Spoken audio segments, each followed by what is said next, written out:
दोस्तों, passive income यानी कमाई का वो जरिया जिसके लिए नौकरों की तरह हमेशा लगातार एक्टिव रूप से काम नहीं करना पड़ता। पैसिव इनकम पैसे कमाने का वो ऑटोमेटिक जरिया है जहां से तब भी पैसा आता है जब आप अपने घर पे बैठे हों, कहीं छुट्टियां मना रहे हों या फिर कहीं घूम रहे हों या फिर कुछ और काम कर रहे हों, जैसे किसी प्रॉपर्टी से मिलने वाला किराया या फिर बैंक में जमा पैसे पर मिलने वाला इंटरेस्ट यानी ब्याज। तो दोस्तों, फाइनेंशियल एजुकेशन की तरफ से मैं आपको आगे आने वाली कुछ वीडियोस में ऐसे ही पैसिव इनकम आइडियाज़ के बारे में बताने वाला हूं, जिनकी हेल्प से आप भी इस तरह का पैसिव इनकम सोर्स बना सकते हैं। लेकिन आगे बढ़ने से पहले मैं एक बात आपसे ज़रूर कहूँगा कि मैं जिन भी पैसिव इनकम आइडियाज़ के बारे में आपसे बात करने वाला हूँ, वो आइडियाज़ सुनने में बहुत साधारण और सिंपल सी लगते हैं, लेकिन इसका मतलब ये नहीं कि ये बहुत ही आसान है और इसे तुरंत किया जा सकता है। सच तो यह है कि इन आइडियाज़ की हकीकत में बनाने के लिए आपको कई सालों की कड़ी मेहनत, डेडिकेशन और पेशेंस की ज़रूरत होती है। तो ऐसे में अगर आप ये वीडियो इसलिए देख रहे हैं कि मैं आपको किसी ऐसे आइडियाज़ के बारे में बताऊंगा जो आप पहले से नहीं जानते हैं और जो आपको तुरंत या फटाफट अमीर बना देगी, तो दोस्तों ऐसा कुछ नहीं है। अगर आप फटाफट अमीर बनने वाली मानसिकता वाले हैं तो मैं आपसे यही कहूँगा कि ये वीडियो शायद आपके लिए नहीं है और बेहतर होगा आप कुछ और ही देखें, क्योंकि ये वीडियो और मेरी बातें और मेरे आइडियाज़ सिर्फ उन लोगों के लिए हैं जो आलसी नहीं हैं और जो कड़ी मेहनत के लिए तैयार रहते हैं, जिनके पास धैर्य और अनुशासन है और जो फटाफट अमीर बनने की किसी भी बात पर विश्वास नहीं करते हैं और जो काफ़ी लंबे समय के लिए सोचते हैं। तो अगर आप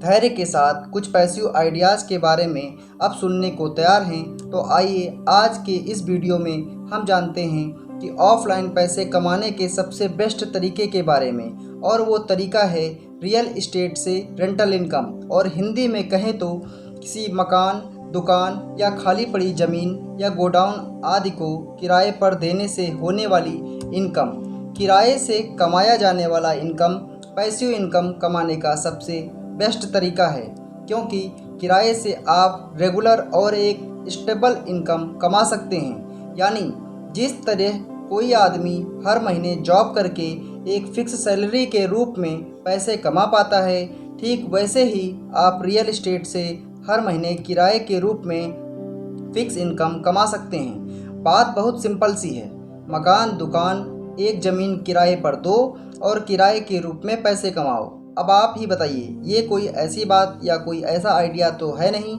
जो आप पहले से नहीं जानते हैं कि मकान, दुकान या ज़मीन को किराए पर देकर आमदनी की जा सकती है। लेकिन सवाल यह है कि अगर आप पहले से जानते हैं तो आप ऐसे इनकम क्यों नहीं बना पा रहे हैं, और आपको इस तरह के इनकम कमाने से किसने रोका है? तो आपका जवाब यही होगा कि यार क्या बात कर रहे हो, कमाने से भला कोई क्यों रोकेगा, और कौन नहीं चाहता है कमाना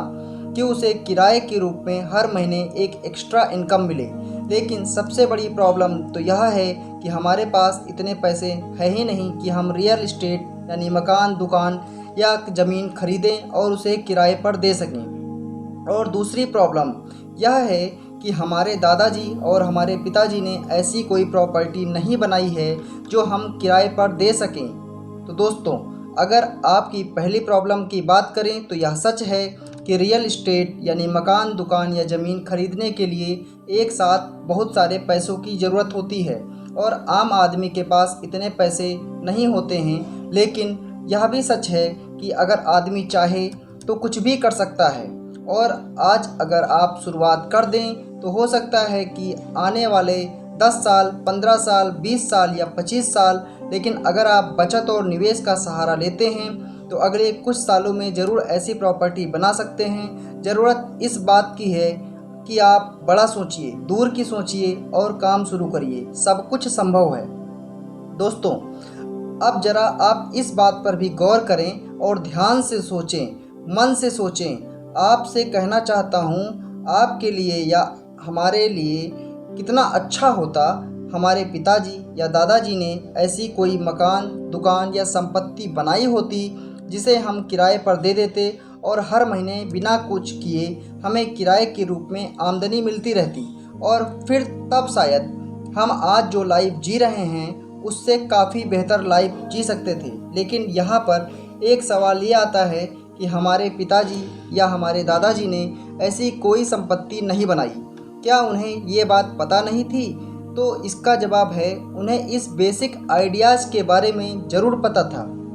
क्योंकि कभी न कभी वे भी किराए पर ज़रूर रहे होंगे, लेकिन वे ऐसी संपत्ति नहीं बना पाए क्योंकि उनके साथ एक बहुत बड़ी प्रॉब्लम थी, और दुर्भाग्य से वही प्रॉब्लम आज हमारे साथ भी है, और इसी वजह से शायद हम भी कभी ऐसी संपत्ति ना बना पाएँ। वो प्रॉब्लम यह है कि दूर की सोच, या फिर कहें कि बड़ी सोच की कमी। जिस तरह आज हम कभी इस बात को सीरियसली नहीं लेते हैं कि एक दिन ऐसा ज़रूर आएगा जब हम भी फादर यानी किसी बच्चे के पिताजी बन जाएंगे, और फिर एक दिन ऐसा भी आएगा जब हम दादाजी बन जाएंगे। ठीक उसी तरह हमारे पिताजी और हमारे दादाजी ने भी कभी इतना नहीं सोचा कि एक दिन ऐसा उनकी ज़िंदगी में भी आएगा जब वे वास्तव में पिताजी भी बन जाएंगे और बाद में दादाजी भी बन जाएंगे। लेकिन देखते देखते वे लोग एक दिन पिताजी बन गए, और देखते देखते एक दिन दादाजी भी बन गए। अब ऐसे में अगर उन्होंने सच में इतना दूर का सोचा होता तो शायद वे कुछ ना कुछ ऐसा बनाने की ज़रूर कोशिश करते, क्योंकि मकान, दुकान या कोई ज़मीन जैसे संपत्ति कुछ दिनों में तो नहीं बनाती। इसे बनने में काफ़ी समय लगता है, और धीरे धीरे अगर आप लगे रहते हैं तो इसमें आप एक दिन ज़रूर सफल हो जाते हैं। और आप देख सकते हैं अपने आसपास ऐसे बहुत सारे लोग होंगे जिनके पिताजी या दादाजी ने ऐसी संपत्ति ज़रूर बनाई होगी जिसे वे आज किराए पर देकर आमदनी कर रहे होंगे। तो दोस्तों, सोचने और समझने वाली बात यह है कि रियल एस्टेट यानी मकान, दुकान या ज़मीन से पैसिव इनकम कमाने की शुरुआत के लिए सबसे बड़ी पहले ज़रूरत होती है बड़ी सोच, यानी दूर की सोच। और अगर आप दूर की सोचते हैं तो आज से शुरुआत करके और बचत और निवेश के माध्यम से आप ऐसी प्रॉपर्टी ज़रूर बना सकते हैं। आपको एक लंबे समय 15 साल, 20 साल या 25 साल तक की प्लानिंग करनी होगी, और इस बीच आपको धीमे धीमे बचत और निवेश और अपने दिमाग का सही इस्तेमाल करके कोई ऐसा प्लॉट, ज़मीन या मकान खरीदना होगा जिसकी फ्यूचर में भी वैल्यू बढ़े और उससे किराए के रूप में आगे पैसे भी कमाए जा सकें। तो अब मेरा आपसे एक सवाल है, और आप मुझे कमेंट करके इसका जवाब ज़रूर बताएंगे कि आप किस तरीके के पिताजी और किस तरीके के दादाजी बनना चाहेंगे, खाली हाथ वाले या फिर बच्चों के लिए संपत्ति बनाने वाले। कमेंट करके आप मुझे ज़रूर बताइए कि आप कितने लंबे समय के लिए सोचते हैं, और क्या आप अपने बुढ़ापे के सहारे के लिए कोई ऐसी संपत्ति बनाना चाहेंगे या नहीं। दोस्तों, याद रखिए कि अगर आज आपकी उम्र 35 साल, 40 साल से कम है, तो भी आपके पास 60 साल की उम्र तक बात करें तो 20 या 25 साल से भी ज़्यादा का समय बचा हुआ है। तो क्या इतना समय काफ़ी नहीं है कि 20 साल या 25 साल में धीमे धीमे घर के जैसी ऐसी कोई संपत्ति बना ली जाए। यकीन मानिए, अगर आपने आज से इस बात को सीरियसली सोचना शुरू कर दिया और एक प्लानिंग करके उस पर काम शुरू करके आप बड़े आराम से इस लक्ष्य को हासिल कर सकते हैं। याद रखिए कि मकान, दुकान या ज़मीन कोई ऐसी चीज़ नहीं है जिसे आप तुरंत बना सकें या खरीद सकें। इसमें आपको सालों की कमाई लग जाती है, और इसके लिए आपको आज से ही ऐसी संपत्ति के बारे में ज़रूर ध्यान रखना चाहिए और अपने पास अवेलेबल टाइम का सही इस्तेमाल करना चाहिए, क्योंकि ये समय धीरे धीरे कैसे निकल जाएगा आपको पता भी नहीं चलेगा। इसलिए मेरी राय माने तो जितना जल्दी हो एक अच्छी संपत्ति बनाने के बारे में शुरुआत कर दें। और साथ ही एक और बात हमेशा याद रखें, अगर आप 60 साल की उम्र तक भी ऐसी कोई संपत्ति बना लेते हैं तो ये संपत्ति आपके जीवन के साथ साथ आपके जीवन के बाद भी आपका साथ निभाएगी, क्योंकि जब तक आप जीवित रहेंगे तब तक ये संपत्ति आपके लिए आपके रिटायरमेंट के बाद के